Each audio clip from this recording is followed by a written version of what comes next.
Alright, we're going to go over a little bit of what we went over in class before, and that's the epsilon delta definition of a limit.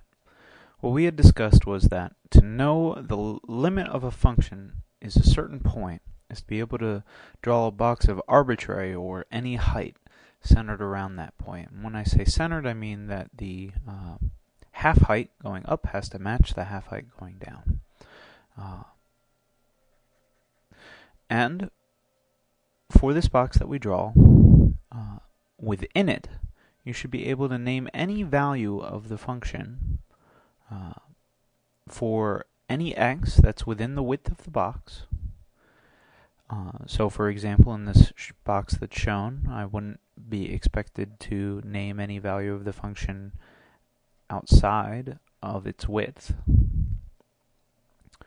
But within the box, you should be able to name every value that occurs.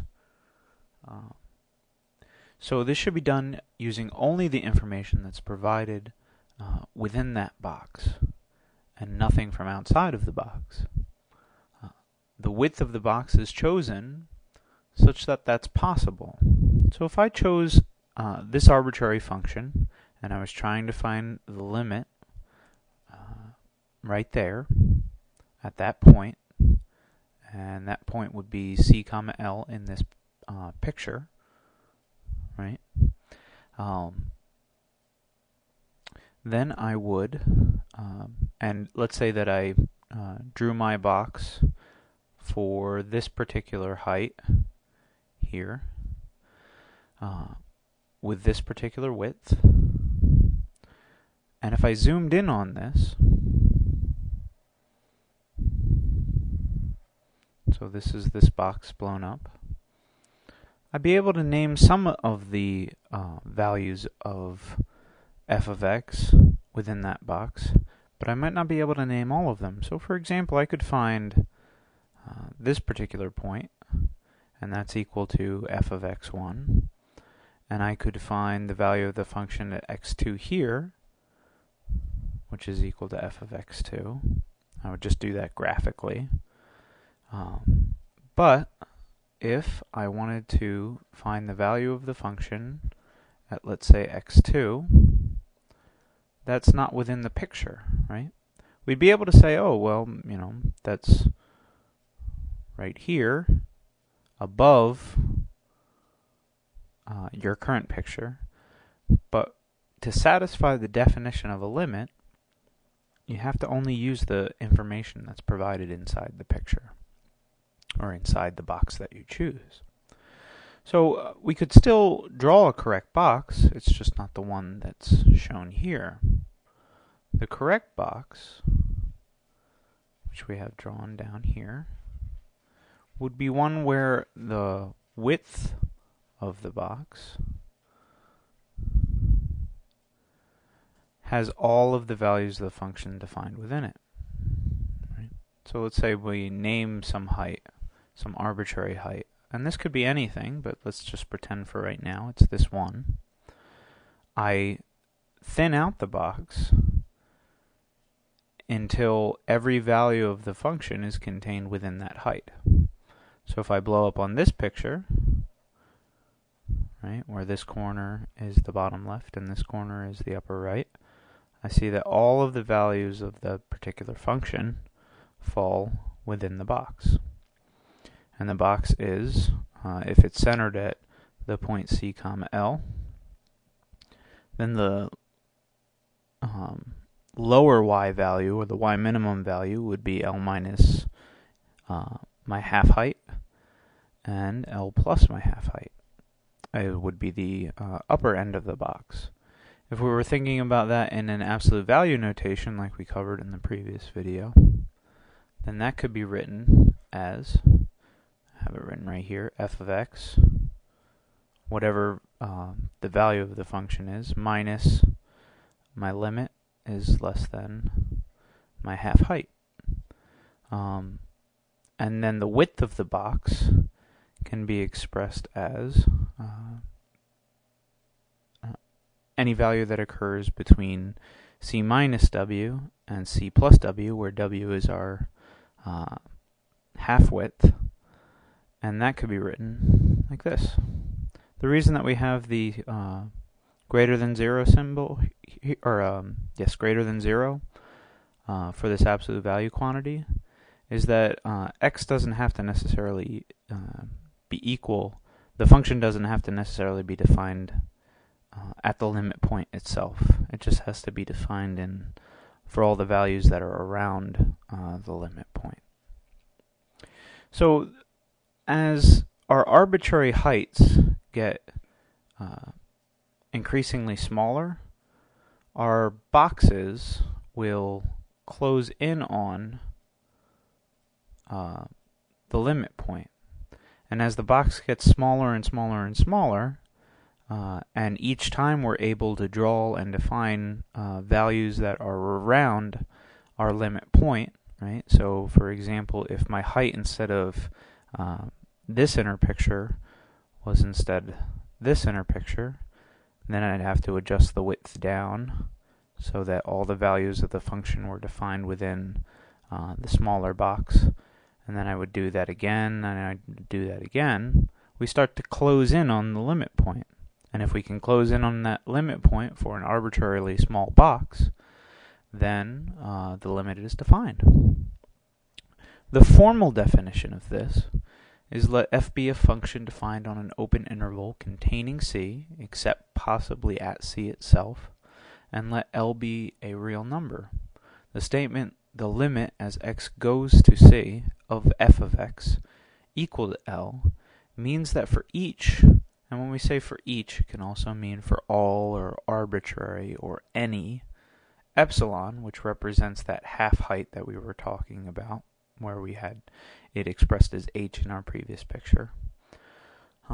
There exists a width, delta, greater than 0, chosen, which is based on that value of epsilon, such that if our distance from our center point, right, the thing that we're taking the limit of, or excuse me, the limit point itself, as we close in on this value of c, if the distance of our interval is less than delta,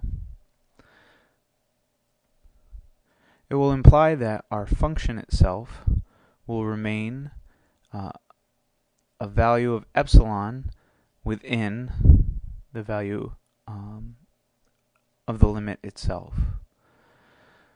So all this means is that if I give you a particular height, and I'm trying to find a limit point of c comma L,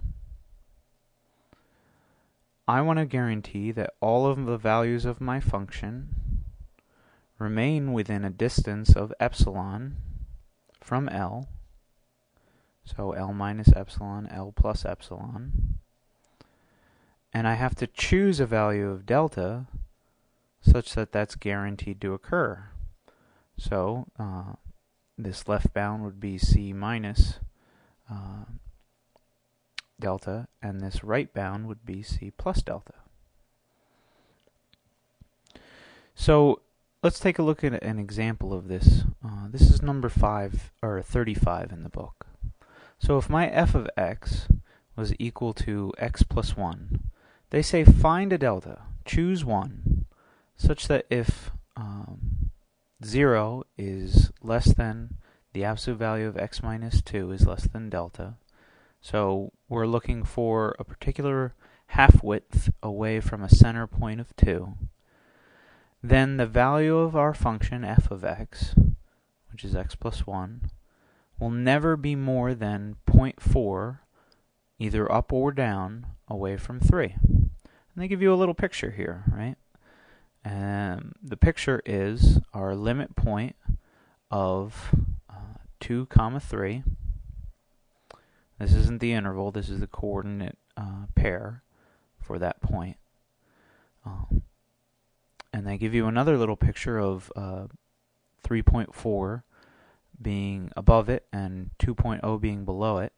This is that arbitrary height of 0.4. And they give you, they don't give it to you, but they kind of suggest what it is. a suggested width, right? So this box, they give you this picture with a value of 1.6 and a value of 2.4. And if we look at this box, so we zoom in on it, right? Every value of the function is contained within this box and shown between 1.6 and 2.4. So we could use a delta of 0.4. We could also use smaller deltas for the same height.